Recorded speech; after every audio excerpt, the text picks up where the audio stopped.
I'm Sarah Ashton-Cirillo. I'm coming to you from Kyiv, but I live in Kharkiv, Ukraine. I'm a journalist and a volunteer here in the country, and I've been here for about 7.5 months. Ukraine is what America was in 1775 without the slavery and with a woman having the right to vote. So all the positive parts of what America fought for, the United States fought for in 1775, without the negatives, or what you'd imagine France in 1791. And that is what this experiment in democracy is all about.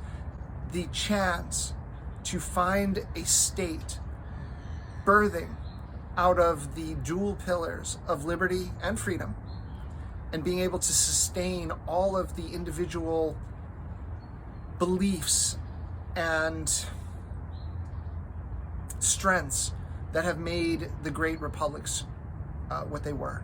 I went and followed the refugee crisis that was taking place in 2015 from eastern Turkey to Calais, which is on the English Channel in France. And unfortunately, the final product was not something that I was proud of. It was just not my best work because it felt wholly inauthentic since it happened pre-transition. And when the opportunity arose to cover this humanitarian crisis, meaning the refugee situation, displaced person situation that had arisen due to Russia's full-scale invasion, I came over to Poland, and then I spent a half day in Poland before I came into Ukraine, and I've been here ever since. It was my first time in Ukraine.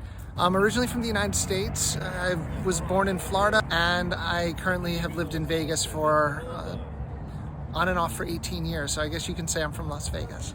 I was never a fan of Russia, but I didn't know what Ukraine was about. The fact that they allowed me, as somebody who went through a gender transition, to come into the country, credential me as a journalist, made me understand that this was a nation that was focused on who the individual was and focused in full on their battle for liberty and democracy and all that came with it. And it was not a nation that was focused on gender identity in any way. It's almost as though gender transition and how it played into my life only mattered outside of Ukraine.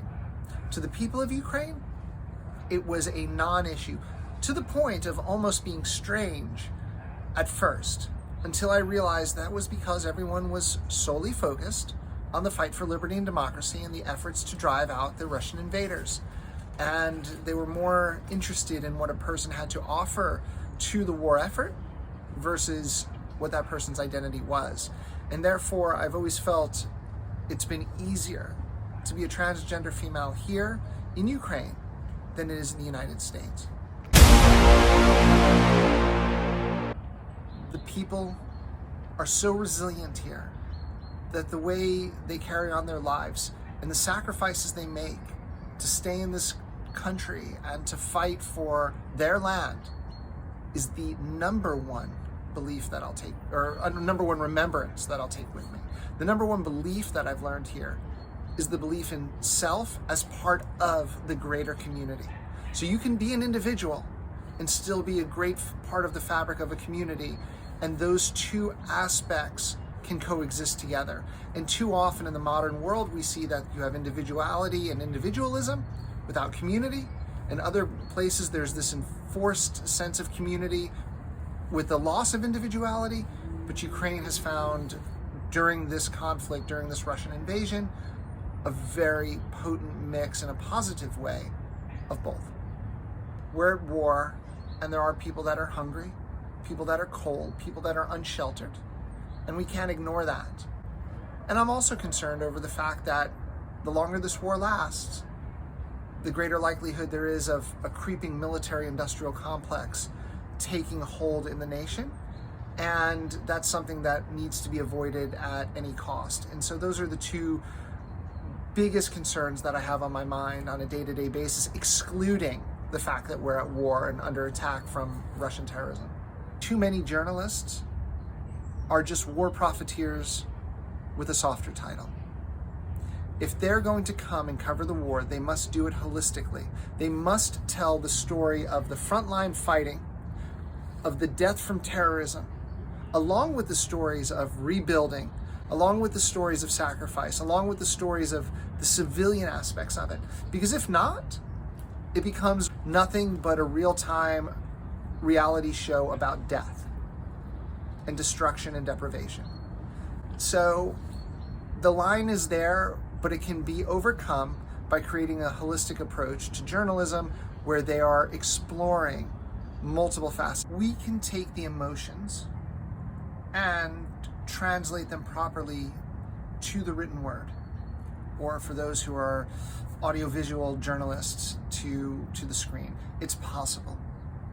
But what that means is maintaining our humanity to tell the stories of the human beings who are making up this war and living through this war, versus just relaying the activities that are happening during war. Nobody who hasn't lived it will understand what it is to have a rocket hit 75 meters away. No one who hasn't lived it will understand what it will be to lose friends and colleagues and those who gave the ultimate sacrifice to freedom and liberty. But what we can do is share our emotions as writers, as reporters, as journalists, and explain what we're feeling through the lens of what we're living here, and therefore the people will have some sense of it. I don't speak Russian, I don't speak Ukrainian. I can understand some Ukrainian, but nothing that's approaching any sense of being able to speak the language. That said, the warmth and the cohesion that comes with being in war footing has allowed me and the people around me to create friendships that transcend language and that transcend normal building blocks to become very, very meaningful during this time period. And most definitely they're relationships that will last my entire life. I miss my son. I miss my family members. It was supposed to be short term. They know I'm a writer. They know that this was a historical experience, and they understand the role, to some extent, the roles that I play here. They support me, but they don't fully understand what war means in the way that no one can understand what war means unless they're living it in some capacity, be it a volunteer, be it a civilian who's just living during war, be it a journalist.